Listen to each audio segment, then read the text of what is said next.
ಸ್ನೇಹಿತರೆ, all animals rescue ಟೀಮ್ಗೆ ಸ್ವಾಗತ ಸುಸ್ವಾಗತ. ನಾನು ಈ ಆಲ್ ಅನಿಮಲ್ಸ್ ರೆಸ್ಕ್ಯೂ ಟೀಮ್ ಅಂದರೆ ಅದು ಪ್ರಾಣಿ ಯಾವುದೇ ಆಗಿರೋ ಮನುಷ್ಯ ಒಂದು ಹೊರತುಪಡಿಸಿ ಅದು ಮನುಷ್ಯನೂ ಸೇರ್ತಾನೆ ಇದ್ರಾಗ. ಆದ್ರಪ್ಪ ನನ್ನ ಒಂದು ಆದ್ಯತೆ ಏನಿದ್ರು ಪ್ರಾಣಿ ಪಕ್ಷಿಗಳು ಗಿಡ ಮರಗಳಿಗೆ ಸಂಬಂಧಪಟ್ಟಂಗೆ ನನ್ನ ಒಂದು ಸೇವೆ ಏನಿತ್ತು ಇವುಗಳಿಗೆ ಅಷ್ಟೇ. ಅದಕ್ಕಾಗಿ ಆಲ್ ಅನಿಮಲ್ಸ್ ರೆಸ್ಕ್ಯೂ ಟೀಮ್ ಅಂತಂದು ಒಂದು ಚಾನಲ್ ಹೆಸರಿಟ್ಟೀನಿ. ನಾನು ಎಲ್ಲದ್ರ ಬಗ್ಗೆನೂ ವೀಡಿಯೋ ಮಾಡ್ತೀನಿ. ಒಂದಲ್ಲ ಆರೋಗ್ಯ, ಆಮೇಲೆ ಎಲ್ಲ ಪ್ರತಿಯೊಂದು ಒಳ್ಳೆಯದ್ರ ಪರನ ವೀಡಿಯೋ ಇರ್ತಾವೆ, ಮತ್ತೇನಿಲ್ಲ. ಆಮೇಲೆ ಇನ್ನೊಂದು, ನನ್ನ ಈ ಒಂದು ವೀಡಿಯೋಗಳನ್ನ ಶೇರ್ ಮಾಡಿರಿ, ನೋಡಿರಿ. ಬೇಕಾದ್ರೆ ಚಾನಲ್ನ ಇದೆಲ್ಲ ಇಷ್ಟ ಆತಂದ್ರೆ ಲೈಕ್ ಮಾಡಿರಿ, ಸಬ್ಸ್ಕ್ರೈಬ್ ಮಾಡಿರಿ. ದಯವಿಟ್ಟು ಇದನ್ನು ಈ ಚಾನಲಿಂದ ಯಾವುದೇ ಒಂದು ವೀಡಿಯೋ ಬಂದರೂ ಯಾರೂ ಸ್ಕಿಪ್ ಮಾಡದೆ ಸಂಪೂರ್ಣವಾಗಿ ನೋಡ್ರಿ ಅಂತ ಹೇಳ್ತಾ ನಾನು ಈ ಒಂದು ಇದನ್ನು ಪ್ರಾರಂಭ ಮಾಡ್ತೀನಿ. ಆಮೇಲೆ ಇದರಲ್ಲಿ ಯಾವುದೇ ರೀತಿಯಿಂದ ಪೆಡಿಟಿಂಗ್ ನನಗೆ ಮಾಡೋಕ್ಕೆ ಬರೋಲ್ಲ, ಅದನ್ನ ತಿದ್ದುಪಡಿ ಮಾಡೋಕ್ಕೆ ಬರೋಲ್ಲ. ವೀಡಿಯೋ ಚೆನ್ನಾಗಿ ಕಾಣಿಸ್ಲ ಅಂತಂದು ನಾನು ಇದರಲ್ಲಿ ಈ ಆ್ಯಪಲ್ಲಿ ಹೋಗಿ ಚೆನ್ನಾಗಿ ಕಾಣಲ್ಲ ಅಂತ ಇದು ಬರಲ್ಲ ನನಗೆ. ನನಗೇನು ಅನಿಸ್ತೈತೆ ಅದನ್ನ ಈ ಒಂದು ಇದರಲ್ಲಿ ನನಗೆ ಯಾವ ರೀತಿ ಬರ್ತೋ ಆ ರೀತಿಯಲ್ಲಿ ವೀಡಿಯೋ ಮಾಡಿ ರೆಕಾರ್ಡ್ ಮಾಡಿ ಅಪ್ಲೋಡ್ ಮಾಡೋಂಥ ಕೆಲಸ ಮಾಡ್ತೀನಿ. ಎದಕ್ಕೆ ಅಂದರೆ ಈ ನಮ್ಮ ಸಿಸ್ಟಮಲ್ಲಿ ಈ ಒಂದು ಜಗತ್ತಿನಲ್ಲಿ ಪ್ರಾಣಿಗಳ ಮೇಲೆ, ಪ್ರಕೃತಿ ಮೇಲೆ ಮನುಷ್ಯ ಮಾಡ್ತಕ್ಕಂಥ ದಬ್ಬಾಳಿಕೆ ಬಗ್ಗೆ ಹೇಳ್ಬೇಕಂತ ಅನಿಸ್ತು, ಅದಕ್ಕೆ ಹೇಳ್ತಾಯಿದ್ದೀನಿ. ನೋಡಿ ಸ್ನೇಹಿತರೆ, ಪ್ರಾಣಿಗಳ ಮೇಲೆ ಮನುಷ್ಯ ಯಾವ್ಯಾವ ರೀತಿ ಯಾವ್ಯಾವ ವಿಧದಲ್ಲಿ ತೊಂದರೆ ಮಾಡ್ತಾನೆ ಅಂದರೆ ಸಾಕಷ್ಟು ಪ್ರಮಾಣದಲ್ಲಿ ಬೇರೆ ಬೇರೆ ರೀತಿಯಲ್ಲಿ ತನ್ನ ಸ್ವಾರ್ಥಕ್ಕೆ, ರೊಕ್ಕದಾಸೆಗೆ, ದುಡ್ಡಿನಾಸೆಗೆ, ಲಾಭಕ್ಕಾಗಿ ತನ್ನ ಒಂದು ಬಳಕೆಗೋಸ್ಕರ ಬೇರೆ ಬೇರೆ ವಿಧದಲ್ಲಿ ಹಿಂಸೆ ಮಾಡ್ತಾನೆ. ಪ್ರಾಣಿ ಪಕ್ಷಿಗಳನ್ನ, ಗಿಡ ಮರಗಳನ್ನ, ಕೊನೆಗೆ ಮನುಷ್ಯನೂ ಸಹ ತನ್ನ ಸ್ವಾರ್ಥಕ್ಕೆ ಕೆಲವೊಂದಿಷ್ಟು ಜನರನ್ನ ಯಾವ ರೀತಿ ಬಳಸ್ಕೊಂತಾರಂದ್ರೆ, ಒಂದು ದುಡ್ಡು ಮಾಡಬೇಕು, 4 ಜನರ ಎದುರಿಗೆ ದೊಡ್ಡ ಮನುಷ್ಯನಾಗಿ ಬಾಳ್ಬೇಕು ಅಂದ್ರೆ ಕೆಟ್ಟ ರೀತಿಯಲ್ಲಿ ದುಡ್ಡು ಮಾಡಿ ಚೆನ್ನಾಗಿ ಕಾಣಬೇಕು. 4 ಮಂದಿ ಎದುರಿಗೆ ದೊಡ್ಡ ವ್ಯಕ್ತಿ ಅಂತ ಗುರುತಿಸಬೇಕು. ಅವನಿಗೆ ಕೆಟ್ಟ ರೀತಿಯಲ್ಲಿ ಹೆಂಗೆ ಸಂಪಾದನೆ ಮಾಡಿದೆ ಅನ್ನೋದು ಗೊತ್ತಿಲ್ಲ. ಒಟ್ಟಿನಲ್ಲಿ ದುಡ್ಡು ಮಾಡಬೇಕು, ಚೆನ್ನಾಗಿ ಅಡ್ಡಾಡ್ಬೇಕು, ತಿರುಗಾಡ್ಬೇಕು, ಕಾರು ಬಂಗ್ಲೆ ಆ ರೀತಿ ಅಂತಂದು ಯೋಚನೆ ಮಾಡ್ತಾನೆ ಮನುಷ್ಯ ಇಲ್ಲಿ. ಆ ಒಂದು ಲೆಕ್ಕದಲ್ಲಿ ಪ್ರಾಣಿಗಳನ್ನ ಸಾಕಷ್ಟು ಪ್ರಮಾಣದಲ್ಲಿ ಯೂಸ್ ಮಾಡ್ಕೊತ ಇದ್ದಾನೆ. ಅವುಗಳನ್ನ ಕೊಂದು ಚರ್ಮನ ಬ್ಯಾಗು, ಶೂ, ಬೆಲ್ಟು ಈ ಥರ ಒಂದು ಲೆದರ್ ರೂಪದಲ್ಲಿ ಬಳಕೆ ಮಾಡ್ತಾನೆ. ಆಮೇಲೆ ಆ ಪ್ರಾಣಿಗಳನ್ನ ಒಂದು ಇಕ್ಕಟ್ಟಾದ ಪ್ರದೇಶದಲ್ಲಿ ಒಂದೇ ಸ್ವಲ್ಪ ಜಾಗದಲ್ಲಿ ಸಾಕಷ್ಟು ಪ್ರಾಣಿಗಳನ್ನ ಕೂಡಿ ಹಾಕೋದ್ರ ಮುಖಾಂತರ ಅವುಗಳಿಗೆ ಮಾನಸಿಕವಾಗಿ ಪಂಜರದಲ್ಲಿ ಹಾಕಿ ಮಾನಸಿಕವಾಗಿ ಅವುಗಳನ್ನ ಸ್ವಾತಂತ್ರ್ಯ ಕಸ್ಕೊಂಡು ಮಾನಸಿಕವಾಗಿ ಪ್ರತಿಯೊಂದು ದೈಹಿಕವಾಗಿ ಚಿತ್ರಹಿಂಸೆ ಕೊಟ್ಟು ಅವುಗಳನ್ನ ಕೊಂದು ಇದು ಮಾಡ್ತಾನೆ. ಆಮೇಲೆ ಅವುಗಳಿಗೆ ಅನಸ್ತೇಸಿಯಾ ಕೊಟ್ಟು ಅವುಗಳಿಗೆ ಏನಾದರೂ ಕೊಂಬು ಗಿಂಬು ಏನಾದ್ರು ಕಟ್ ಮಾಡ್ಬೇಕಾದ್ರೆ ಅನಸ್ತೇಸಿಯಾ ಸಹ ಕೊಡಲ್ಲ. ಅವುಗಳಿಗೆ ಎಷ್ಟೇ ನೋವಾದ್ರೂ ಸಮೇತ ಅದನ್ನ ಕೇರ್ ಮಾಡಲ್ಲ, ಸುಮ್ಮನೆ ಕಟ್ ಮಾಡ್ತಾ ಇರೋದು. ಅವುಗಳಲ್ಲಿ ಮುಂಜಾಗ್ರತೆ ಕ್ರಮನೇ ವಹಿಸ್ಕೊಳಲ್ಲ. ಈಗ ಮನುಷ್ಯನಿಗೆ ಏನಾದರೂ ಆಪರೇಷನ್ ಮಾಡ್ಬೇಕಾದ್ರೆ ಅನಸ್ತೇಸಿಯಾ ಹೇಗೆ ಕೊಡ್ತಾರೆ ನೋಡ್ರಿ, ಆ ಥರ ಒಂದು ಏನು ಮುಂಜಾಗ್ರತೆ ಕ್ರಮನೇ ತಗೊಳ್ಳಲ್ಲ. ಆ ರೀತಿ ಒಂದು ಹಿಂಸೆ ಮಾಡ್ತಾನೆ. ಒಂದು ವಿಧದಲ್ಲಿ ಹೇಳ್ಬೇಕಂದ್ರೆ ಈ ಭೂಮಿ ಮೇಲೆ ಮನುಷ್ಯ ವಾಸ ಮಾಡೋಕ್ಕೆ ಅರ್ಹನೇ ಅಲ್ಲ. ಭೂಮಿ ಮೇಲೆ ಮನುಷ್ಯ ಇದ್ದಷ್ಟು ಕೆಟ್ಟದ್ದು ಜಾಸ್ತಿ ಆಗುತ್ತಾ, ಈ ಭೂಮಿ ಮತ್ತಷ್ಟು ನಾಶ ಆಗುತ್ತಾ ಹೋಗುತ್ತೆ. ಈ ಭೂಮಿಯಲ್ಲಿ ಮನುಷ್ಯ ಇದ್ದಷ್ಟು ಮನುಷ್ಯ ಎಷ್ಟು ಈ ಭೂಮಿಯಿಂದ ದೂರ ಮನುಷ್ಯ ಕುಲ ಯಾವಾಗ ದೂರ ಆಗುತ್ತಾ ಅವಾಗ ಪ್ರಾಣಿಗಳಿಗೆ ಸ್ವಾತಂತ್ರ್ಯ ಸಿಗೋದು, ಈ ಗಿಡ ಮರಗಳಿಗೆ ಸ್ವಾತಂತ್ರ್ಯ ಸಿಗೋದು, ಕಾಲಕ್ಕೆ ಮಳೆ ಬೆಳೆ ಚೆನ್ನಾಗಿ ಆಗುತ್ತಾ ಸಮೃದ್ಧವಾಗಿರೋದು ಅವಾಗ. ಇಲ್ಲ ಮನುಷ್ಯ ಇದ್ದಷ್ಟು ಪ್ರತಿಯೊಂದನ್ನು ನಾಶ ಮಾಡ್ಕೊಂತ ನೆಲ, ಜಲ, ವಾಯು, ಪಂಚಭೂತಗಳನ್ನ ನಾಶ ಮಾಡ್ಕೊಂತ, ಭೂಮಿನ ನಾಶ ಮಾಡ್ಕೊಂತ ಕೊನೆಗೆ ಆ ಮನುಷ್ಯನ ಮಾಡೋ ಅಥವಾ ನಾವು ಮನುಷ್ಯರು ಅಂತೀವಲ್ಲ, ಆ ಮನುಷ್ಯರು ಮಾಡೋ ಕೆಟ್ಟ ಕೆಲಸಕ್ಕೆ ಎಲ್ಲವೂ ಬಲಿ ಹಾಕವು. ಒಳ್ಳೆಯವರು ಬಲಿ ಹಾಕಾರ, ಕೆಟ್ಟರು ಬಲಿ ಹಾಕಾರ, ಪ್ರಾಣಿ ಪಕ್ಷಿಗಳು ಬಲಿ ಹಾಕವು. ಇವತ್ತು ದಿವಸ ನೋಡಿ ಮಳೆಯಾಗಿ ಬೇರೆ ಬೇರೆ ರಾಜ್ಯಗಳಲ್ಲಿ, ನಮ್ಮ ರಾಜ್ಯದಲ್ಲಿ ಮಲೆನಾಡು ಪ್ರದೇಶದಲ್ಲೆಲ್ಲ ಮಳೆ ಜಾಸ್ತಿಯಾಗಿ ಗುಡ್ಡ ಕುಸಿತ ಆಗಿ ಅವುಗಳಿಂದಾಗಿ ಬರೀ ಮನುಷ್ಯರಲ್ಲ, ಪ್ರಾಣಿ ಪಕ್ಷಿಗಳು ಗಿಡ ಮರಗಳು ಸಹ ಕಷ್ಟ ಅನುಭವಿಸ್ತವೆ. ಆ ಮನುಷ್ಯರದ್ದು ಎಲ್ಲರೂ ಸೇವೆ ಮಾಡೋಕೆ ಹೋಗ್ತಾರೆ ಮನುಷ್ಯರನ್ನ, ಆದರೆ ಪ್ರಾಣಿ ಪಕ್ಷಿಗಳು ಹಿಂಗೆ ನೀರೇ ಕೊಚ್ಕೊಂಡು ಹೋದ್ರೆ ಯಾರು ಕೇರ್ ಮಾಡ್ತಾರೆ? ಯಾರು ಒಂದು ನ್ಯೂಸ್ನವ್ರು ಪ್ರಾಣಿಗಳ ಬಗ್ಗೆ ತೋರಿಸ್ಯಾರ? ಬರೀ ಮನುಷ್ಯರು ಉಳಿಸೋದು, ಮನುಷ್ಯರನ್ನ ಸೇವೆ ಮಾಡೋದು ಆಗಿಬಿಡ್ತಿ. ಯಾವುದೇ ಸಂಸ್ಥೆನ ತಗೋರಿ, ಸಂಘರ ತಗೋರಿ, ಮಠಗಳು ತಗೋರಿ, ಯಾವ್ರನ್ನೇ ತಗೋರಿ, ರಾಜಕಾರಣಿಗಳು ತಗೋರಿ, ಬರೀ ಮನುಷ್ಯರಿಗೆ ಹೆಲ್ಪ್ ಮಾಡೋರು. ರಾಜಕಾರಣಿಗಳು ಮನುಷ್ಯರಿಗೆಲ್ಲ ಯಾರಿಗೆ ಹೆಲ್ಪ್ ಮಾಡೋದಿಲ್ಲ ಬಿಡೋರು. ಯಾವುದೇ ಸಂಸ್ಥೆಗಳು ತಗೋರಿ, ಯಾರೋ ದೊಡ್ಡ ವ್ಯಕ್ತಿಗಳು ತಗೋರಿ, ಮನುಷ್ಯರಿಗೆ ಹೆಲ್ಪ್ ಮಾಡ್ತಾರೆ. ಪ್ರಾಣಿ ಪಕ್ಷಿಗೆ ಯಾರು ಹೆಲ್ಪ್ ಮಾಡೋದೇ ಇಲ್ಲ. ಅಷ್ಟು ದುಡ್ಡು ಕೊಟ್ಟ ಆ ವ್ಯಕ್ತಿ, ಇಷ್ಟು ದುಡ್ಡು ಕೊಟ್ಟ ಈ ವ್ಯಕ್ತಿ, ದೊಡ್ಡ ದೊಡ್ಡ ಸಿನಿಮಾ ನಟರು ಮೊನ್ನೆ ಒಂದಿಷ್ಟು ಜನ ಸೇವೆ ಮಾಡೋಕೆ ಹೋಗಿದ್ರು ಸ್ವ ಇಚ್ಛೆಯಿಂದ. ಬರೀ ಮನುಷ್ಯರನ್ನ ಸೇವೆ ಮಾಡೋರು ಆಗ್ಬಿಟ್ರು. ಪ್ರಾಣಿ ಪಕ್ಷಿಗಳನ್ನ ಯಾರು ಸೇವೆ ಮಾಡ್ತಾರೆ? ನಿಜವಾಗ್ಲೂ ನಮಗೆ ಧರ್ಮ ಅನ್ಸಿದ್ರೆ, ನಮ್ಗೆ ಒಳ್ಳೇದು ಅನ್ಸಿದ್ರೆ ನಾವು ಮೊದಲು ಮಾಡ್ಬೇಕಾಗಿರೋದು ಒಳ್ಳೆ ಕೆಲಸ ಅಂದ್ರೆ ಫಸ್ಟ್ ಪ್ರಾಣಿ ಪಕ್ಷಿಗಳನ್ನ ಗಿಡ ಮರಗಳನ್ನ ಉಳಿಸ್ಬೇಕು. ಅದು ನಿಜವಾದ ಕರ್ತವ್ಯ ಅದು ನಮ್ಮದು. ಅವುಗಳನ್ನ ಉಳಿಸಿದ್ರೆ ಅದು ನಾವು ಮಾಡ್ತಕ್ಕಂಥ ಒಂದು ಒಳ್ಳೆ ದೇಶ ಸೇವೆ. ಮನುಷ್ಯರಿಗೆ ಹೆಲ್ಪ್ ಮಾಡೋದ್ರಿಂದ ಯಾವ ಸೇವೆನೂ ಬರೋಲ್ಲ, ಏನೂ ಬರೋಲ್ಲ. ಸಾಕಷ್ಟು ಮಠ ಅವು ಇವು ಎಲ್ಲ ಸಾಕಷ್ಟು ಕಡೆಗಳು ನೋಡಿರ್ಬೋದು. ಸಾಕಷ್ಟು ಶಾಲಾ ವಿದ್ಯಾರ್ಥಿಗಳಿಗೆ ಮಕ್ಕಳಿಗೆ ಪ್ರೀ ಸ್ಕೂಲು ಅದು ಇದು ಆ ಥರ ಈ ಥರ ಆಳು ಮೂಳು ವಿದ್ಯಾಭ್ಯಾಸ ಅದು ಇದು ಸಾಕಷ್ಟು ಹಾಸ್ಟೆಲ್ ವ್ಯವಸ್ಥೆ ಈ ಥರ ಎಲ್ಲ ಮಾಡಿರುತ್ತೆ. ಯಾವುದಕ್ಕೋಸ್ಕರ? ಮನುಷ್ಯರಿಗೆ ಏನೇ ಮಾಡಿದ್ರು ಅವನಿಂದ ತೊಂದರೆನೇ ಆಗೋದು. ಪಾಪ ಒಳ್ಳೇದು ಮಾಡೋರಿಗೆ ಒಳ್ಳೇದು ಮಾಡ್ಬೇಕಂತೆ. ಒಳ್ಳೆಯವ್ರಿಗೆ ಪ್ರಾಣಿ ಪಕ್ಷಿಗಳು ಒಳ್ಳೆಯದು ಮಾಡಿದ್ನಪ್ಪ ಅಂದ್ರೆ ಅವು 4 ದಿನ ಚೆನ್ನಾಗಿ ಬದುಕ್ತಾವೆ. ಒಳ್ಳೆಯವಕ್ಕೆ ಒಳ್ಳೇದು ಮಾಡೋದ್ರಿಂದ ಯಾವಕ್ಕಂದ್ರೆ ಸಹಾಯ ಯಾರಿಗೆ ಅದ್ರ ಅವಶ್ಯಕತೆ ಇರುತ್ತೆ ಅವ್ರಿಗೆ ಸಹಾಯ ಮಾಡ್ಬೇಕು. ಅವಶ್ಯಕತೆ ಇಲ್ದವ್ರಿಗೆ ಸಹಾಯ ಮಾಡಬಾರ್ದು. ಯಾರಿಗೆ ನಿಜವಾಗ್ಲೂ ಹಸ್ತಿರ್ತೈತೆ ಅವ್ರಿಗೆ ಅನ್ನ ಹಾಕಿದ್ರೆ ಅನ್ನ ಹಾಕಿದ ವ್ಯಕ್ತಿಗೂ ಅದನ್ನು ಊಟ ಮಾಡಿದಂಥ ಜೀವಿಗೂ ಅನ್ನಕ್ಕೂ ಒಂದು ಅರ್ಥ ಇರ್ತೈತಿ. ಹಸಿದವ್ರಿಗೆ ಅನ್ನ ಹಾಕೋದ್ರಲ್ಲಿ ಯಾವುದೇ ಪ್ರಯೋಜನ ಇಲ್ಲ, ಪುಣ್ಯನೂ ಬರೋಲ್ಲ. ಎಲ್ಲೋ ಎಷ್ಟೋ ಕಡೆ ನೋಡಿರ್ಬೋದು ನೀವು, ಮಠಗಳಾಯ್ತು ದೇವಸ್ಥಾನಗಳಲ್ಲಾಯ್ತು ಎಲ್ಲೇ ಆಯ್ತು, ಆಮೇಲೆ ಅದು ಇದಾಯ್ತು ಯಾವ್ದಾರ ಛತ್ರಗಳು ಅಲ್ಲಿ ಇಲ್ಲಿ ಆಯ್ತು, ಎಲ್ಲಾದರೂ ಭಿಕ್ಷುಕರು ಬಡವರು ಅಂಥವ್ರು ಇಂಥವ್ರು ಊಟ ಮಾಡಿದ್ದು ನೋಡಿದ್ರೆ ಅವ್ರನ್ನ ಒಳಗಡೆನೇ ಬಿಡೋಲ್ಲ. ಅಲ್ಲಿ ಯಾರು ಊಟ ಮಾಡ್ತಾರೆ? ಅನ್ನ ಪರಬ್ರಹ್ಮ ಸ್ವರೂಪ ಅಂತಾರೆ. ಅನ್ನಕ್ಕೆ ಯಾವುದೇ ಭೇದ ಇಲ್ಲ. ಅದನ್ನ ಯಾರು ಊಟ ಮಾಡ್ತಾರೆ? ಹೊಟ್ಟೆ ತುಂಬ ಉಂಡು ಬಂದಿರ್ತಾರಲ್ಲ, ಉಂಡು ಮೈ ಪೈ ತೊಳ್ಕೊಂಡು ಜಳಕ ಮಾಡಿ ಶಿಸ್ತಾಗಿ ಚಲೋ ಬಟ್ಟೆ ಹಾಕ್ಯಂಬಂದಿರ್ತಾರೆ, ಅವ್ರಿಗೆ ಸಿಗುತ್ತೆ. ಅವರು ಊಟ ಮಾಡೇ ಬಂದಿರ್ತಾರೆ, ಆದರೆ ಸಿಂಪಲ್ಲಾಗಿ ಸ್ವಲ್ಪ ತಿನ್ನೋಣ ಅಂತಂದು ತಿಂತಾರೆ. ಆದರೆ ಅಲ್ಲಿ ಎಷ್ಟೋ ಅದು ಅನ್ನದ ಅವಶ್ಯಕತೆ ಇರೋರಿಗೆ ಅನ್ನನೇ ಸಿಗೋಲ್ಲ. ಇದು ನಮ್ಮ ಒಂದು ಸಿಚುವೇಶನ್. ಎಷ್ಟೋ ಸಂಸ್ಥೆಗಳು ಇನ್ಫೋಸಿಸ್ ಆಯ್ತು, ಇಫ್ರೋ ಆಯ್ತು, ಬಿರ್ಲಾ ಅದು ಇದು ಸಾಕಷ್ಟು ಸಂಸ್ಥೆಗಳು, ಟಾಟಾ ಇಂಥವೆಲ್ಲ ಬರೀ ಮನುಷ್ಯರಿಗೆ ಹೆಲ್ಪ್ ಮಾಡ್ಯಾವೆ. ಆ ಅಧಿಕಾರಿ IPS ಸಾಧನೆ ಅನ್ನೋದು ಏನಿಲ್ಲ ಇಲ್ಲಿ. ಸಾಧನೆ ಅನ್ನೋದು ಬರೀ ಸುಳ್ಳು. ಸಾಧನೆ IPS ಅಧಿಕಾರಿ ಆಗೋದು ಸಾಧನೆ ಅಲ್ಲ, ದೊಡ್ಡ ರಾಜಕಾರಣಿ ಆಗೋದು ಸಾಧನೆ ಅಲ್ಲ, ದೊಡ್ಡ ಕೆಲಸ ತಗೊಳ್ಳೋದು ಸಾಧನೆ ಅಲ್ಲ. ನಿಜವಾದ ಸಾಧನೆ ಅಂದ್ರೆ ಇಲ್ಲಿ ಜೀವನ ಅಂದ್ರೇ ಗೊತ್ತಿಲ್ಲ ಎಷ್ಟೋ ಜನರಿಗೆ. ಜೀವನ ಅಂದರೆ ಏನು, ಜೀವನ ಸತ್ಯ ಏನು, ಜೀವನದ ಮೌಲ್ಯ ಅಂದ್ರೆ ಏನು ಅನ್ನೋದೇ ಗೊತ್ತಿಲ್ಲ. ಸುಮ್ಮನೆ ಹೋಗ್ತಾ ಇರೋದು. ಜೀವನದಲ್ಲಿ ಸಾಧನೆ ಅಂದ್ರೆ ನಮ್ಮ ಸುತ್ತಮುತ್ತಲಿರ್ತಕ್ಕಂಥ ಗಿಡ ಪ್ರತಿಯೊಂದು ಈ ಪ್ರಕೃತಿ ಒಳಗಿರ್ತಕ್ಕಂಥ ಜೀವಿಗಳ ಬಗ್ಗೆ ಆಯ್ತು, ಪ್ರಕೃತಿ ಬಗ್ಗೆ ಆಯ್ತು ಕೇರ್ ಮಾಡಿ ಅವುಗಳನ್ನು ಸರಿಸಮ ರೀತಿಯಲ್ಲಿ ನೋಡ್ಕೊಂತ ಅವುಗಳಿಗೆ ಮಹತ್ವ ಕೊಟ್ಕೊಂತ ಅವುಗಳನ್ನ ಚೆನ್ನಾಗಿ ನಮ್ಮ ಅನುಕೂಲ ತಕ್ಕಂಗೆ ಆಮೇಲೆ ಎಲ್ಲ ರೀತಿಯಲ್ಲೂ ಅವುಗಳನ್ನ ಬೆಳೆಸ್ತೀವಿ ನೋಡು, ಅದು ನಿಜವಾದ ಸಾಧನೆ ಅಂತಂದು. ಸಾಧನೆ ಏನು? IPS ಅಧಿಕಾರಿ IAS ಅಧಿಕಾರಿ ದೊಡ್ಡ ದೊಡ್ಡ ವಿದ್ಯೆ ಪೊಲೀಸು ಅದು ಇದು TC AC ಇವೆಲ್ಲ ಆದರೆ ಏನು ಸಾಧನೆ ಅನ್ನೋದು? ಅವ್ರ ಪಾಡಿಗೆ ಅವ್ರು ಹೊಟ್ಟೆಪಾಡು ನಡೆಸ್ಕೊಳಕ್ಕೆ ಅವ್ರ ಅಧಿಕಾರಿಗಳು ಹಾಕಾರ. ಇದು ಸಾಧನೆ ಆಗೋಲ್ಲ. ಅವರಿಂದ ಏನಾಗುತ್ತೆ? ಇವತ್ತು ಎಷ್ಟೋ ಜನ ಅಧಿಕಾರಿಗಳು ಯಾರಿಗೆ ಹೆಲ್ಪ್ ಮಾಡ್ತಾಯಿದ್ದಾರೆ? ಜಲ್ದಿ ಯಾರು ಹಿಂಗೆ ಕೆಲಸ ಮಾಡಿಕೊಡ್ರಿ ಅಂತಂದು ಹೋದ್ನಪ್ಪ ಅಂದ್ರೆ 108 ದಿನ ಮುಂದಕ್ಕೆ ಹಾಕ್ತಾರೆ, ಇಲ್ಲ ಕೇರ್ ಮಾಡಲ್ಲ, ಇಲ್ಲ ಅಧಿಕಾರ ಬಂದಮೇಲೆ ಸೊಕ್ಕು ಅಹಂಕಾರಗಳು ತೆಲಿಗೆತ್ತಿ ಯಾರನ್ನು ಕೇರೇ ಮಾಡಲ್ಲ. ಆ ರೀತಿ ಪರಿಸ್ಥಿತಿ ಸಾಕಷ್ಟು ಕಡೆಗಳು ನಡೀಕತ್ತೈತಿ. ಇದೆಲ್ಲ ಸಾಧನೆಯನ್ನು ಸಾಧನೆ ಅಂದ್ರೆ ಅವನಿಂದ ಇನ್ನೊಬ್ಬರಿಗೆ ಹೆಲ್ಪ್ ಆಗುತ್ತಾ? ಅದು ನಿಜವಾದ ಸಾಧನೆ. ಎಷ್ಟೋ ಕಡೆ ಪ್ರತಿಯೊಂದು ದೇಶನೂ ಇವತ್ತು ಪ್ರಾಣಿಗಳನ್ನ ಉಪಯೋಗಿಸ್ಕೊಂಡು ಕೋಟಿಗಟ್ಟಲೆ ದುಡ್ಡು ಮಾಡ್ತಾಯಿದೆ.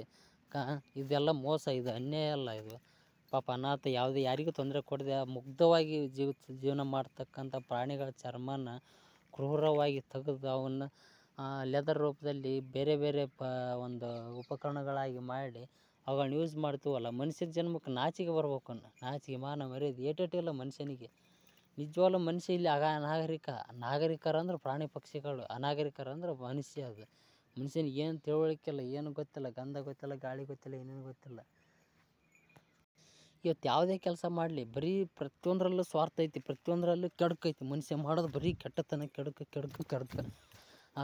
ಕೃಷಿ ಮಾಡ್ತಾನೆ ಅಂದ್ರೂ ಕೃಷಿ ಒಳಗೆ ಕೆಮಿಕಲ್ ಯೂಸ್ ಮಾಡ್ತಾನೆ, ಸಾಕಷ್ಟು ಯೂರಿಯಾ ಗೊಬ್ಬರ ರಾಸಾಯನಿಕ ಗೊಬ್ಬರಗಳನ್ನ ಯೂಸ್ ಮಾಡ್ತಾನೆ. ಗಾಳಿಯಲ್ಲಿ ನೆಲದಲ್ಲಿ ಪ್ರತಿಯೊಂದರಲ್ಲೂ ಇರ್ತಕ್ಕಂಥ ಜೀವಾಣುಗಳನ್ನ ನಾಶ ಮಾಡ್ತಾನೆ, ಸೂಕ್ಷ್ಮ ಜೀವಿಗಳನ್ನ ನಾಶ ಮಾಡ್ತಾನೆ, ಆ ಬೆಳೆಯನ್ನು ವಿಷಕಾರಿಯನ್ನಾಗಿ ಮಾಡ್ತಾನೆ. ಮತ್ತು ತಮ್ಮ ಸುತ್ತಮುತ್ತ ಯಾರಿಗೆ ತೊಂದರೆ ಕೊಡದೇ ಇರೋ ಪ್ರಾಣಿಗಳನ್ನು ಸಹ ಬಿಡಲ್ಲ. ಅವುಗಳಿಂದನೂ ಸಾಕಷ್ಟು ಪ್ರಮಾಣದಲ್ಲಿ ದುಡ್ಡಿಗೋಸ್ಕರ ಬೇಕಾದ ರೀತಿಯಲ್ಲಿ ಉಪಯೋಗ ಮಾಡ್ಕೊತಾನೆ. ಪಾಪ ಹಸು ಅನ್ನಲ್ಲ, ಕರು ಅನ್ನಲ್ಲ, ಆ ಗರ್ಭಿಣಿ ಹಸು ಅಂತಲೂ ಅನ್ನಲ್ಲ. ತನಗೆ ಲಾಭಕ್ಕೋಸ್ಕರ ಅದನ್ನ ತನ್ನ ಬೇಕಾದ ರೀತಿಯಲ್ಲಿ ಯೂಸ್ ಮಾಡ್ಕೊಂಡು ಅದನ್ನು ಬಳಸ್ಕೊಂತಾನೆ.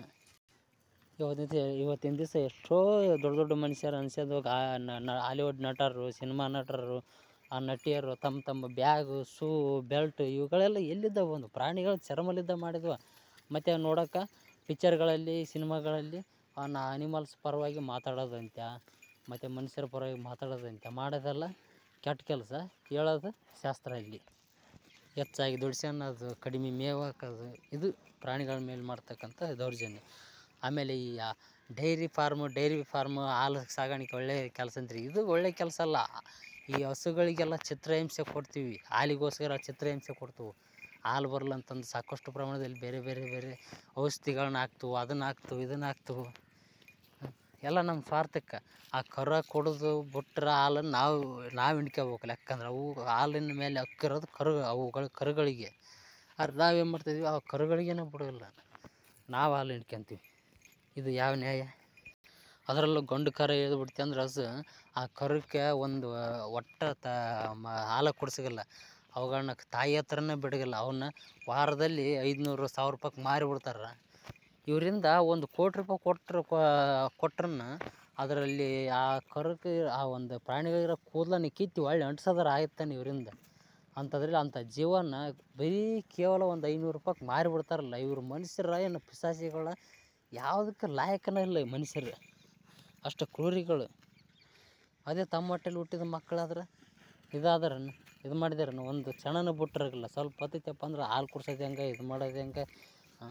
ಎಷ್ಟು ಮನುಷ್ಯರಿಗೊಂದು ನ್ಯಾಯ, ಪ್ರಾಣಿ ಪಕ್ಷಿಗಳಿಗೆ ಒಂದು ನ್ಯಾಯ. ಇದು ಮನುಷ್ಯನ ಮಾಡಿರ್ತಕ್ಕಂಥ ಕಾನೂನು ಎಷ್ಟು ಶ್ರೇಷ್ಠವಾಗೈತೆ ನೋಡ್ರಿ. ಮನುಷ್ಯರಲ್ಲಿ ಒಂದು ಹೆಣ್ಣುಮಗಳು ಗರ್ಭಿಣಿ ಆದ ತಕ್ಷಣಕ್ಕೆ 2 ತಿಂಗಳ 3 ತಿಂಗಳು ಇದ್ದಲ್ಲಿದ್ದ ಆರೈಕೆ ಅಂದ್ರೇನು, ಪೌಷ್ಟಿಕಾಹಾರ ತಂದು ಕೊಡೋದಂದ್ರೇನು, ಆರೋಗ್ಯ ಕಾಳಜಿ ಮಾಡೋದಂದ್ರೇನು, ಅಂಗನವಾಡಿ ಕೇಂದ್ರಗಳಲ್ಲಿ ಪೌಷ್ಟಿಕಾಂಶ ಇರೋ ಆಹಾರ ಕೊಡೋದಂದ್ರೇನು, ಸರ್ಕಾರ ಕೇರ್ ಮಾಡೋದಂದ್ರೇನು, ಅವ್ರನ್ನ ಮಕ್ಕಳನ್ನ ಕೇರ್ ಮಾಡೋದಂದ್ರೇನು, ಆಮೇಲೆ ಆ ವ್ಯಾಕ್ಸಿನೇಷನ್ ಅದು ಬರಬಾರ್ದು ಇದು ಬರಬಾರ್ದು ಅಂತಂದು ಚೆನ್ನಾಗಿ ಬೆಳೀಲಿ ಅಂತಂದು ಆ ವ್ಯಾಕ್ಸಿನೇಷನ್ ಈ ವ್ಯಾಕ್ಸಿನೇಷನ್ ಇಂಜೆಕ್ಷನ್ನು ಅಂತಂದು ಕೊಡೋದೇನು, ಬೇಯಿಸಿ ಸಮೃದ್ಧ ಬೆಳೀಲಿ ಅಂತಂದು ಇದು ಮಾಡೋದೇನು. ಆ ಮನುಷ್ಯ ಕುಲ ಬೆಳ್ಸೋಕೆ ಎಲ್ಲ ರೀತಿಯಿಂದ ಸೌಲಭ್ಯ ಅದಾವೆ. ಅದೇ ಒಂದು ಪ್ರಾಣಿ, ಒಂದು ಹಸು ಗರ್ಭಿಣಿ ಆಯ್ತಂದ್ರೆ ಅದಕ್ಕೆ ಯಾವುದೇ ರೀತಿ ಅದು ಕರು ಒಳಗೆ ಸತ್ತೋದ್ರೂ ಇನ್ನೂ ಗುಣ ಅಂತಾರೆ ಹೊರ್ತು ಅದು ಒಳ್ಳೇದಂತಂದು ಯಾರು ಇದು ಮಾಡಲ್ಲ. ಅದು ಹಾಲು ಹಿಂಡುತ್ತಲ್ಲ ಇಳಿದ್ರೆ ಅನ್ನೋ ಒಂದು ದೃಷ್ಟಿನ, ಅದು ಸತ್ರನ ಗುಣ ಆತ್ಬಿಡ. ಮತ್ತು ಅದನ್ನು ನೋಡ್ಕೋಬೇಕಿತ್ತು ಕರ ಅನ್ನಲ್ಲಿ ಅಂತಾರೆ ಸಾಕಷ್ಟು ಜನ. ಅದು ಗರ್ಭಿಣಿ ಆಗೋದ್ರು ಖುಷಿ ಪಡೋದು ಯಾವ್ದಕ್ಕಂದ್ರೆ ಅದು ಹಾಲು ಹಿಂಡುತ್ತಲ್ಲ ಇನ್ಮ್ಯಾಕೆ ಕೇಳಿದ್ನಪ್ಪ ಅಂದ್ರೆ ಆ ಒಂದು ಇದನ್ನು ನೋಡ್ತಾರೆ. ಪಾಪ ಸಣ್ಣ ಕರುನ್ನ ಸಾಕಷ್ಟು ಜನ ಮಾಂಸಕ್ಕಾಗಿ, ಚರ್ಮಕ್ಕಾಗಿ ಉದ್ದೇಶದಿಂದ ಮಾರಿಕೊಂಡು ಅವನ್ನ ತಮ್ಮ ಬೇಕಾದ ರೀತಿಯಲ್ಲಿ ಸಣ್ಣ ಕರು ಪಾಪ ತಮ್ಮ ಹೊಟ್ಟೆಲಿ ಮಕ್ಕಳಾದ್ರೆ ಹಿಂಗೈತೆ ಮಾಡ್ಯಾರನ್ನು, ಕೊಂದಾರನ್ನು, ಇದು ಮಾಡ್ಯಾರನ್ನು. ಇವ್ರಿಗೊಂದು ನ್ಯಾಯ, ಅವ್ರಿಗೊಂದು ನ್ಯಾಯ. ಪಾಪ ಎಷ್ಟೋ ಪ್ರಾಣಿಗಳು ಹಗಲತ್ತು ಮೇಯಕ್ಕೆ ಬಂದ್ರೆ ಬಡಿತಾರ ಅಂತಂದು ಇವತ್ತಿನ ದಿನ ಬರೀ ರಾತ್ರಿ ಹೊತ್ತು ಮೇಯಕ್ಕೆ ಬರ್ತಾವೆ. ರಾತ್ರಿ ಸಮೇತ ಬಿಡೋಲ್ಲ, ಅವನು ಕೊಂದು ತಿಂದು ಇದು ಮಾಡ್ತಾರೆ. ಇಂಥ ಕಟುಕರ ಜನ, ಕ್ರೂರಿಗಳ ಜನ ಮನುಷ್ಯರು. ಈ ಮನುಷ್ಯರಿಗೊಂದು ದೊಡ್ಡ ಧಿಕ್ಕಾರ. ನೋಡಿರ್ಬೇಕಾದ್ರೆ ನಾನು ಒಂದಿಷ್ಟು ನಾನು ಯೂಟ್ಯೂಬ್ ಚಾನಲ್ಲಿ ಪೋಸ್ಟ್ ಅಂದ್ರೆ ಫೋಟೋಸ್ಗಳನ್ನ ಹಾಕಿದ್ದೇನೆ, ಅಪ್ಲೋಡ್ ಮಾಡೀನಿ. ಅದರಲ್ಲಿ ಪ್ರಾಣಿಗಳನ್ನ ಯಾವ ರೀತಿ ಹಿಂಸೆ ಮಾಡ್ತಾರೆ, ಯಾವ ರೀತಿ ಅವುಗಳ ಚರ್ಮ ಸುಲಿತಾರೆ, ಯಾವ ರೀತಿ ಒಂದು ಬಂಜರದಲ್ಲಿ ಒಂದು ಶೆಡ್ಡಲ್ಲಿ ಕೂಡಾಕ್ತಾರೆ, ಒಂದು ಚಿಕ್ಕ ಜಾಗದಲ್ಲಿ ಎಷ್ಟೋ ಪ್ರಾಣಿಗಳು ಕೂಡಾಕ್ತಾರೆ. ನೋಡಿರ್ಬೇಕಾರೆ ನಾನು ಯೂಟ್ಯೂಬ್ ಚಾನಲ್ಲಿ ಅಪ್ಲೋಡ್ ಮಾಡೀನಿ. ಎಷ್ಟೋ ವೀಡಿಯೋಗಳದಾವೆ, ಫೋಟೋಸ್ಗಳದಾವೆ. ಆಮೇಲೆ ಅವನು ಅಂಥ ಅಪರೂಪದ ಜೀವಿಗಳನ್ನ ಹಿಡಿಯುವಂಥ ಸಲುವಾಗಿ ಎಷ್ಟೋ ಬಲೆಗಳನ್ನು, ಆಮೇಲೆ ಟ್ರ್ಯಾಪ್ಗಳನ್ನ ಅಳವಡಿಸಿ ಇದು ಮಾಡ್ತಾರೆ. ಎಷ್ಟೋ ಜನ ಟ್ರ್ಯಾಪರ್ಸ್ ಈ ಪ್ರಾಣಿಗಳನ್ನ ಹಿಡಿಯಂತಾರೆ, ಅಪರೂಪದ ಪ್ರಾಣಿಗಳನ್ನ ಹಿಡಿಯಂತಾರೆ. ಕಾಡಲ್ಲಿ ಹೋಗಿ ಟ್ರ್ಯಾಪ್ಗಳನ್ನ, ಬೇಲಿಗಳನ್ನ, ಕೊರಳಿಗೆ ಉರುಳಾಗಂಥ ಬೇಲಿಗಳನ್ನ ಅಳವಡಿಸಿ ಬಂದಿರ್ತಾರೆ. ಅವು ಅವತ್ತು ಅವರು ಒಳ್ಳೆ ಹೋಗೋಕೆ 1 ವಾರ 15 ದಿವಸ ಹಿಂಗತಿ ಆಗುತ್ತೆ. ಅವು ಬಿದ್ದನಪ್ಪ ಅಂದ್ರೆ ಆ ಬೇಲಿಗೆ, ಆ ಟ್ರ್ಯಾಪಿಗೆ ಬಿದ್ದನಪ್ಪ ಅಂದ್ರೆ ವಾರಗಟ್ಟಲೆ ಆದ್ರೆ ಅವ್ರು ಬರೋವ್ರಿಗೆ ಅವು ನರಳಾಡ್ಕೊಂತ ಅಲ್ಲೇ ಸಾಯ್ಬೇಕು. ಇಲ್ಲಾಂದ್ರೆ ಆ ಕಾಲಿಗೆ ಹಿಡಿದಿರ್ತಕ್ಕಂಥ ಟ್ರ್ಯಾಪ್ನಿಂದ ಬಿಡ್ಸ್ಕೊಳಕ್ಕೆ ಅವು ಕೆಲವೊಮ್ಮೆ ಕಾಲನ್ನ ಕಟ್ ಮಾಡ್ಕೊಂತವು, ಕೆಲವೊಮ್ಮೆ ಅಲ್ಲೇ ಸತ್ತೋಕವು. ಕೋಳು ಅನ್ನ ನೀರು ಇಲ್ದ ಈ ರೀತಿ ಎಲ್ಲ ಹಿಂಸೆ ಮಾಡ್ತಾರೆ. ಇದು ಮನುಷ್ಯನ ಜೀವನಕ್ಕೆ ನಾಚಿಕೆಗೇಡ್ತನ. ಎಷ್ಟು ಹೊಲಸು ಜೀವನ ಮನುಷ್ಯಂದ. ಇಷ್ಟೆಲ್ಲ ವಿದ್ಯಾಭ್ಯಾಸ, PhD, MMS, ಎಂತೆಂಥೋ ಡಿಗ್ರಿಗಳನ್ನೆಲ್ಲ ಮಾಡಿ ಇದ್ರವರೆಗೆ ಓದಿ ಕಾನೂನು ತಿಳ್ಕೊಂಡು ಎಲ್ಲ ತಿಳ್ಕೊಂಡು ಎಂತೆಂಥ ದೊಡ್ಡ ದೊಡ್ಡ ದೊಡ್ಡ ಮಟ್ಟದಲ್ಲಿ ವಿದ್ಯಾಭ್ಯಾಸ ಮಾಡಿದರೂ ಸಹ ಮನುಷ್ಯನಿಗೆ ಆ ಬುದ್ಧಿನೇ ಇಲ್ಲ. ಲಾಸ್ಟಿಗೆ ಮಾಡೋದು ಕೆಟ್ಟ ಕೆಲಸನ, ಕ್ರೂರ ಕೆಲಸನ ಲಾಸ್ಟಿಗೆ ಮಾಡೋದು. ಅದೇ ಯಾವುದೇ ವಿದ್ಯಾಭ್ಯಾಸ, ಸ್ಕೂಲು, ಕಾಲೇಜು ಹೋಗ್ಲಾರ್ದಂಥ ಪ್ರಾಣಿಗಳು ಪ್ರಕೃತಿ ತಕ್ಕಂಗೆ ಪ್ರಕೃತಿ ಜೊತೆಗೆ ನಡ್ಕೊಂತ ಬಾಳ್ಕೊಂತ ಹೋದ್ರೆ ಎಲ್ಲ ತಿಳುವಳಿಕೆ ಇದ್ದು ಕೆಟ್ಟ ಕೆಲಸ ಮಾಡ್ತಾನೆ. ಇದಕ್ಕೆಲ್ಲ ವಿದ್ಯಾಭ್ಯಾಸನ ಕಾರಣ ಏನು? ಎಲ್ಲಿ ಶಾಣೆತಾರೆ, ಎಲ್ಲಿ ತಿಳಿದವ್ರು? ಪ್ರಾಣಿಗಳಿಗಿಂತ ತಿಳುವಳಿಕೆಯಲ್ಲಿ ತುಂಬ ಕಡಿಮೆ ಮನುಷ್ಯನ ತಿಳುವಳಿಕೆ. ಪ್ರಾಣಿಗಳಿಗೆ ಯಾಕೆ ವಿದ್ಯಾಭ್ಯಾಸದ ಒಂದು ಇದು ಎಲ್ಲ ಗೊತ್ತೈತೆ, ಸೌಲಭ್ಯ ಎಲ್ಲ ಗೊತ್ತೈತೆ? ಅವು ಹುಟ್ಟುತನ ತಿಳ್ಕೊಂಡು ಹುಟ್ಟಿರ್ತಾವೆ. ಹುಟ್ಟುತನ ಪ್ರಕೃತಿ ಜೊತೆಗೆ ಹೆಂಗೆ ಬಾಳ್ಬೇಕಂತಂದು ಎಲ್ಲ ಕಲಿತು ಹುಟ್ಟಿರ್ತಾವೆ. ಅವು ಏನು ಕಲಿಲಾರ್ದೆ, ಏನು ತಿಳ್ಕೊಂಡ್ಲಾರ್ದೆ ಹುಟ್ಟಿರೋ ಅನಾಗರಿಕ ಮಾನವ ಮತ್ತು ಕಲೀಲೇಬೇಕು. ಅದು ಕಲ್ತ್ರನ ಸಮೇತಿಗೆ ಇವನು ಶಾಣೆತನ ಬರೋಲ್ಲ, ವಿದ್ಯೆ ಬರೋಲ್ಲ, ಬುದ್ಧಿ ಬರೋಲ್ಲ, ಏನೇನು ಬರೋಲ್ಲ. ಇಲ್ಲಿ ಯಾರೂ ದೊಡ್ಡವರಲ್ಲ, ಬಡವರು, ಏನು ಇಲ್ಲದೆ ಇರೋರು, ಪ್ರಾಣಿ ಪಕ್ಷಿಗಳ ಇಲ್ಲಿ ದೊಡ್ಡವರು. ಬೆಳೆ ಬಟ್ಟೆ ಹಾಕಿದ ಮಾತ್ರಕ್ಕೆ, ದೊಡ್ಡ ದೊಡ್ಡ ಸಂಸ್ಥೆಗಳಲ್ಲಿ ಕೆಲಸ ಮಾಡೋದು ಮಾತ್ರಕ್ಕೆ ದೊಡ್ಡವರಲ್ಲ. ಯಾರಾದರೂ ಬಿದ್ನಪ್ಪ ಅಂದ್ರೆ ಮೊದಲು ಬಂದು ಎಬ್ಸೋರು, ಸಹಾಯ ಮಾಡೋರು ಬಡವ್ರ. ಯಾರ ಮನೆ ಹತ್ರನಾದರೂ ಏನಾದರೂ ಕೇಳಕ್ಕೆ ಹೋಗ್ರು, ದೊಡ್ಡ ದೊಡ್ಡ ಮನೆ ಇದ್ದಾರೆ ಯಾರು ಸಹಾಯ ಮಾಡೋಲ್ಲ. ಸಣ್ಣ ಮನೆ ಇರ್ತಾರಲ್ಲ ಅವ್ರ ಸಹಾಯ ಮಾಡೋದು. ಇಲ್ಲಿ ಪ್ರತಿಯೊಂದು ಕಂಪ್ನಿ, ಸಂಸ್ಥೆ, ಪ್ರತಿಯೊಬ್ಬರು ಬೆಳೆಯೋದು ಬಡವ್ರಲಿದ್ದಾನ, ಏನು ಇಲ್ಲದೆ ಇರೋರಿದ್ದಾನ ಬೆಳೆಯೋದು. ಇದ್ದಾರ್ಲಿದ್ದ ಯಾರು ಬೆಳೆಯಿಲ್ಲ, ಇದ್ದಾರ್ಲಿದ್ದ ಯಾರು ಶ್ರೀಮಂತರಾಗಲ್ಲ. ಎಲ್ಲರೂ ಹೊರಗಲಿದ್ದ ಅಷ್ಟ ದೊಡ್ಡವರು, ಹೊರಗಲಿದ್ದ ಬೆಳ್ಳಗಿರ್ತಾರೆ. ಒಳಗಲಿದ್ದ ಕ್ರೂರಿಗಳು, ಕಳಪೆಗಳು, ಒಂದು ಬೂಟಾಟಿಕೆ ವ್ಯಕ್ತಿಗಳು ಎಲ್ಲರೂ. ಇವತ್ತು ನಾವು ಕಂಡಿಡ್ದಿರ್ತಕ್ಕಂಥ ಮೊಬೈಲು, ಟವರು, ಈ ನೆಟ್ವರ್ಕ್ನಿಂದಾಗಿ ಸಾಕಷ್ಟು ಪಕ್ಷಿಗಳು ನಾಶ ಆದವು. ಏನೇ ಕಂಡು ನಮಗೋಸ್ಕರ ಕಂಡು ಹಿಡ್ಕೊಂಡ್ವಿ. ಈ ಸಾಕಷ್ಟು ಕೋಟ್ಯಾಂತರ ಜೀವರಾಶಿಗಳಲ್ಲಿ ಮನುಷ್ಯ ಒಂದೇ ಒಂದು ಜೀವರಾಶಿ ಪ್ರಭೇದ, ಮನುಷ್ಯವನ್ನು ಅನ್ನೋ ಒಂದೇ ಒಂದು ಪ್ರಭೇದ ಬದುಕಕ್ಕೆ ಎಷ್ಟು ಸೌಲಭ್ಯ. ಸ್ವಲ್ಪ ಸಿನಿಮಾ ಅಂತ್ಯ, ಆಸ್ಪತ್ರೆ ಅಂತ್ಯ, ಶಾಲೆ ಕಾಲೇಜುಗಳಂತೆ, ವಿದ್ಯಾಸಂಸ್ಥೆಗಳಂತೆ, ಮನೆಗಳಂತೆ, ಕುಡಿಯೋ ನೀರಿನ ವ್ಯವಸ್ಥೆ ಅಂತೆ ಇದ್ದಲ್ಲಿಗೆಲ್ಲ. ಆಮೇಲೆ ಹಣ್ಣು ತರಕಾರಿಗಳಂತೆ ಅವನಿಗೋಸ್ಕರ ಬೆಳ್ಕೊಳಕ್ಕೆ ಪ್ರತಿಯೊಂದು ನಮಗೋಸ್ಕರ. ಹಾಲು ಅಂತೆ, ಪ್ರಾಣಿಗಳಂತೆ, ಮಾಂಸ ಅಂತೆ, ಎಲ್ಲದು. ಮನುಷ್ಯ ಒಂದೇ ಒಂದು ಪ್ರಭೇದ ಬದುಕಕ್ಕೆ ಇಷ್ಟೆಲ್ಲ ಸೌಲಭ್ಯಗಳು ಬೇಕು. ಉಳ್ಕೆದವು ಇರಿಬಿ, ಸೊಳ್ಳೆ, ಕಾಗಿ, ನರಿ, ನಾಯಿ, ಹಸು, ಎಮ್ಮೆ, ಆನೆ, ಹುಲಿ, ಚಿರತೆ, ಸಾಕಷ್ಟು ಪ್ರಭೇದಗಳದು, ಜೀವರಾಶಿಗಳು. ಇವುಗಳಿಗೆ ಬದುಕಕ್ಕೆ ಏನು ಬೇಡ? ನಮ್ಮ ಹತ್ರ 1 ಎಕರೆ ಹೊಲ ಇದೆ ಅಂತ ತಿಳ್ಕೊಂಡ್ರೆ ಅದರಲ್ಲಿ ಎಲ್ಲ ಪ್ರಾಣಿಗಳಿಗೂ ನಮಗೂ ಹಕ್ಕೈತಿ. ನಾವು ಹುಟ್ಟಬೇಕಾದ್ರೆ ಹೊಲನ ಹೊತ್ಕೊಂಬಂದಿಲ್ಲ ಭಗವಂತನ ಹತ್ರ ಕೇಳ್ಕೊಂಡು. ಇಲ್ಲಿ ಮೊದಲೇ ಇರ್ತೈತಿ ಇದು ಪ್ರಕೃತಿ ಒಳಗೆ. ಹುಟ್ಟಿದ ಮೇಲೆ ನಮ್ಮದಿದು ಎಷ್ಟು ಅಂತಂದು ಅದೇನು ದಡ್ಡ ಅಂದ್ರೆ ಕೆಟ್ಟ ಬುದ್ಧಿಯಿಂದಾಗಿ ಮನುಷ್ಯ ಬೇಲಿ ಹಾಕ್ಯಂಡು ಒಂದು ನಿರ್ದಿಷ್ಟವಾದ ಗಡಿ ಮಾಡ್ಕೊಂಡು ಇದು ನಮ್ಮದು, ಇದು ಇಷ್ಟು ನಮ್ಮದು ಅಂತಂದು ಇದು ಮಾಡ್ಕೊಂಡಾನ. ಅಷ್ಟು ಬಿಟ್ಟರೆ ಪ್ರಕೃತಿ ನಿಯಮ ಪ್ರಕಾರ ಇದು ಯಾರಿಗೂ ಸೇರಿದ್ದಲ್ಲ, ಯಾವ್ದು ಆಸ್ತಿ ಇಲ್ಲ. ಇವತ್ತಿನ ದಿನ ನಾವೇನೇ ಎಂಜಾಯ್ ಮಾಡ್ತಾಯಿದ್ದೀವಿ ಅಂದ್ರೆ, ಏನೇ ತಿಂತಾಯಿದ್ದೀವಿ ಅಂದ್ರೆ, ಏನೇ ಇದು ಮಾಡ್ಕೊಂತ ನಾವು ಒಳ್ಳೇದು ಕೆಟ್ಟದ್ದು ಅನುಭವಿಸ್ತಾ ಇದ್ದೀವಿ ಅಂದ್ರೆ ಅದೆಲ್ಲ ಪ್ರಾಣಿ ಪಕ್ಷಿಗಳ ಒಂದು ಈ ಪ್ರಕೃತಿ ಗಿಡ ಮರಗಳ ಒಂದು ಭಿಕ್ಷೆ ಇದು. ಇಲ್ಲಿ ಯಾರು ಸ್ವಂತವಾಗಿ ದುಡ್ದದ್ದಲ್ಲ, ಇದು ಅವುಗಳು ಕೊಟ್ಟ ಭಿಕ್ಷೆನ ನಾವು ತಿಂತಾಯಿದ್ದೀವಿ, ನಾವು ಇದು ಮಾಡ್ಕೊತ ಇದ್ದೀವಿ ಅಷ್ಟೇ. ಅವುಗಳದ್ದು ಇದೆಲ್ಲ ಆಸ್ತಿ. ನೋಡಿ, ಮನುಷ್ಯ ಹುಟ್ಟಿದಾನಿಂದ ಹಿಡ್ದು ಸಾಯೋವರೆಗೆ ಬರೀ ಕೆಟ್ಟದು. ಸಣ್ಣವನಿದ್ದ ಚಾಕ್ಲೇಟು, ಕುರ್ಕುರಿಯಿಂದ ಸ್ಟಾರ್ಟಾಗಿ ಪ್ಲಾಸ್ಟಿಕ್ ಯೂಸ್ ಮಾಡ್ತಾನೆ. ಬರ್ತಾ ಎಲ್ಲ ಸಾಯೋವರೆಗೂ ಸಮೇತಿಗೆ ಪ್ಲಾಸ್ಟಿಕ್ಕು, ನೀರು ಹೊಲಸು ಮಾಡೋದು, ಅದೆಲ್ಲ ನೋಡ್ರಿ. ಸೋಪ್ ಹಾಕಿ, ಶಾಂಪು ಹಾಕಿ ನೀರು ಹೊಲಸು ಮಾಡ್ತೀವಿ. ಬಾಣಗಿಣ ಅನ್ಸೋ ಮುಖಾಂತರ ಪ್ರಕೃತಿ ಗಾಳಿ ಎಲ್ಲ ಹಾಳು ಮಾಡ್ತೀವಿ. ಗಿಡ ಪಡ ಕಡಿಯೋ ಮುಖಾಂತರ ಪ್ರಕೃತಿ ನಾಶ ಮಾಡ್ತೀವಿ. ಪ್ರಾಣಿಗಳಿಗೆ ತೊಂದರೆ ಕೊಡ್ತೀವಿ. ಸತ್ತಾಗ 4 ಜನಕ್ಕೆ ಉಪಯೋಗ ಆಗ್ಲಾರ್ದಂಗೆ ಒಂದು ಇದರಲ್ಲಿ ಮತ್ತು ಇದು ಮಾಡಿ ಇನ್ನೊಬ್ರು ಉಣೋಕೆ ಜಾಗ ಇಲ್ದಂಗೆ ಮಾಡಿಕೊಟ್ಟೋಕ್ಕಿವಿ. ಅದೇ ಒಂದು ಪ್ರಾಣಿ ಹುಟ್ಟಿತಪ್ಪ ಅಂದ್ರೆ ಹುಟ್ಟಿದಾನಿಂದ ಹಿಡಿದು ಸಾಯೋವರೆಗೂ ಅದು ಪ್ರಕೃತಿ ಜೊತೆಗೆ ಪ್ರಕೃತಿ ತಕ್ಕಂಗೆ ಎಲ್ಲ ಒಳ್ಳೇದು ಮಾಡ್ಕೊಂತನೇ ಹೋಗುತ್ತೆ. ಅದು ಯಾರು ತಾಯಿ ಹಾಲು ಕುಡಿತೈತಿ, ತನಗೆ ಬೇಕಾಗಿರೋ ಮೇವು ಮೇಯ್ತೈತಿ, ಸ್ವಲ್ಪ ಬೇಕಾಗಿರೋ ನೀರು ಕುಡಿತೈತಿ, ಅಷ್ಟು ಬಿಟ್ರೆ ಮತ್ತೇನಿಲ್ಲ. ಮತ್ತು ಸತ್ತ ಮೇಲೆ 4 ಜೀವಿಗೆ ಆಹಾರ ಆಗಿ ಹೋಗುತ್ತೆ. ಮನುಷ್ಯ ಯಾರಿಗೆ ಆಹಾರ ಹಾಕಾನ? ಇವನು ಸತ್ತಾಗಲೂ ಸಹ ಪ್ರಕೃತಿ ತೊಂದರೆ ಕೊಟ್ಟ ಹೋಗ್ತಾನೆ. ಇವನು ಜೀವ ಇಲ್ಲಾಂದ್ರೆ ಬಾಡಿಯಿಂದರ ತೊಂದರೆ ಕೊಟ್ಟು ಹೋಗ್ತಾನೆ. ಯಾಕಂದ್ರೆ ಸುಡೋ ಸ್ಕೆಚ್ ಮಾಡ್ಬೇಕಾದ್ರೆ ಸಾಕಷ್ಟು ಟೈಯರು ರಬ್ಬರ್ ಟೈಯರ್ ಅಂತ ಯೂಸ್ ಮಾಡ್ತಾರೆ. ಅದರಿಂದ ಕಾರ್ಬನ್ ಬಿಡುಗಡೆ ಆಗುತ್ತೆ.